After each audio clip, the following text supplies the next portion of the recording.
नमस्कार। आज हम आईओटी यानी इंटरनेट ऑफ थिंग्स की दुनिया में थोड़ा और गहराई से उतरेंगे। हम उन कोर टेक्नोलॉजीज को समझने की कोशिश करेंगे जो इसे चलाती हैं। और हाँ, हम बिल्कुल बेसिक से शुरू करेंगे ताकि ये पता चले कि ये सब चीज़ें एक साथ कैसे काम करती हैं। तो चलिए शुरू करते हैं।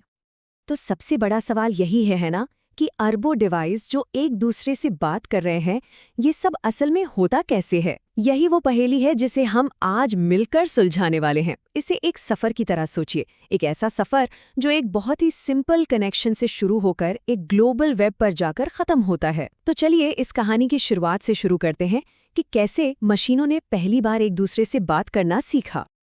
तो हमारी कहानी की शुरुआत होती है M2M से, यानी मशीन टू मशीन कम्युनिकेशन। इसे आप वो नींव का पत्थर समझ सकते हैं, वो सबसे पहली सबसे सरल बातचीत जिस पर आज आईओटी की पूरी शानदार इमारत खड़ी है। M2M का जो आइडिया है वो असल में बड़ा सीधा सा है। बस दो मशीनें बिना किसी इंसान की मदद के सीधे एक दूसरे से बात करती हैं। इसका सबसे अच्छा उदाहरण एक एटीएम है। जब भी कोई ट्रांजैक्शन होता है तो वो एटीएम सीधे बैंक के सर्वर से जुड़ता है। मकसद एकदम साफ है, ऑटोमेशन, मतलब सारे काम अपने आप होते रहें। तो असल में ये प्रक्रिया दिखती कैसी है?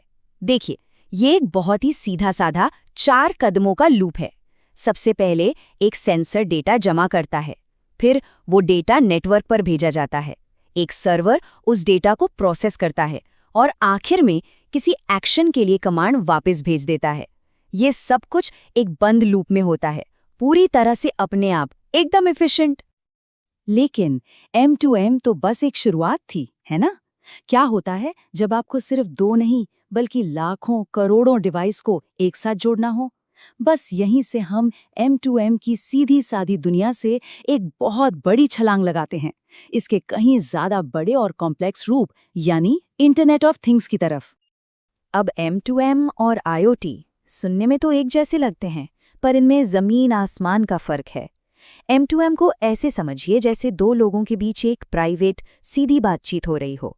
वहीं दूसरी तरफ IoT एक विशाल ग्लोबल सोशल नेटवर्क जैसा है, जहां कोई भी किसी से भी बात कर सकता है।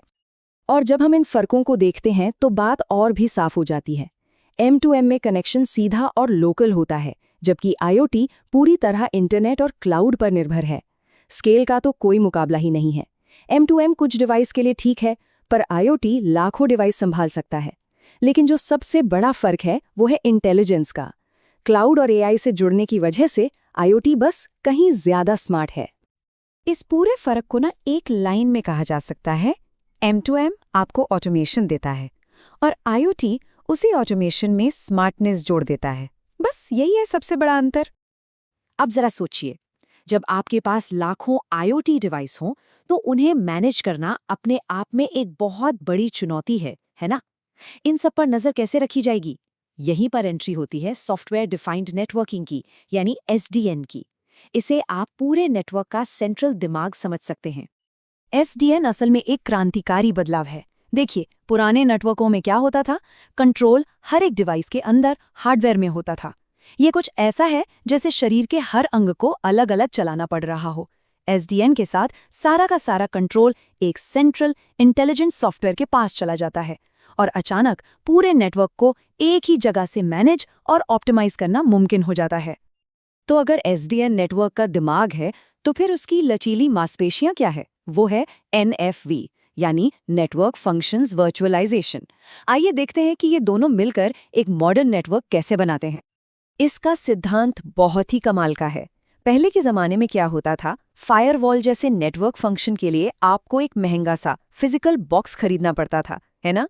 NFV इसी फंक्शन को एक सॉफ्टवेयर एप्लीकेशन में बदल देता है, जो किसी भी स्टैंडर्ड सर्वर पर चल सकता है। नतीजा, ये सिर्फ सस्ता ही नहीं है, बल्कि इसे स्केल करना बेहद आसान है और अपडेट करना तो मिनटों का काम है।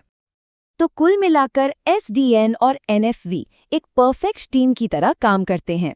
SDN सेंट्रल कंट्रोल यानी दिमाग देता है, जबकि NFV जरूरी फ्लेक्सिबिलिटी या लचीलापन देता है। ये दोनों मिलकर उन तेज और इंटेलिजेंट नेटवर्क्स की रीढ़ की हड्डी बनते हैं, जो बड़े पैमाने पर IoT को मुमकिन बनाते हैं। चलिए अब इस पहेली के आखिरी और सबसे दिलचस्प टुकड़े पर आते हैं। तो ठीक है, हमारे पास एक बड़ा स्मार्ट नेटवर्क तो आ गया, लेकिन एक और बड़ी प्रॉब्लम अभी भी बाकी है। हम ये कैसे पक्का करें कि अलग-अलग कंपनियों के बनाए हुए सारे आईओटी डिवाइस एक ही भाषा बोलें और एक दूसरे को समझें? इसका जवाब है वेब ऑफ थिंग्स यानी WOT। वेब ऑफ थिंग्स के पीछे का आइडिया जितना आसान है उतना ही कमाल का भी है। आप आईओटी डिवाइस को लेते हैं और उन्हें इंटरनेट की जानी पहचानी टेक्नोलॉजी का इस्तेमाल करने देते हैं। मतलब आप ये पक्का करते हैं कि हर डिवाइस एक वेबसाइट की तरह बर्ताव करे। अच्छा, तो इससे फायदा क्या हुआ? फायदा बहुत बड़ा है। वॉट के साथ इस फिजिकल दुनिया से इंटरैक्ट करना उतना ही आसान हो जाता है जितना इंटरनेट चलाना। सोचकर देखिए, अपने स्मार्ट बल्ब या डोर लॉक को सीधे अपने वेब ब्राउज़र से कंट्रोल करना, उन्हीं स्टैंडर्ड टेक्नोलॉजी से जो वेबसाइटों के लिए इस्तेमाल होते हैं। इससे क्या होता है?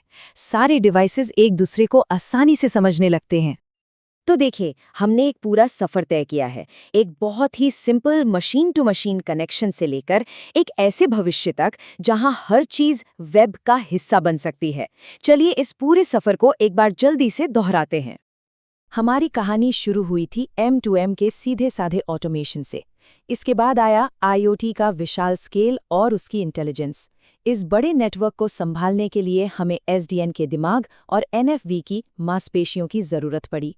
और आखिर में बोट के साथ हमने एक यूनिवर्सल भाषा बनाई ताकि सारे डिवाइस एक दूसरे से बात कर सकें।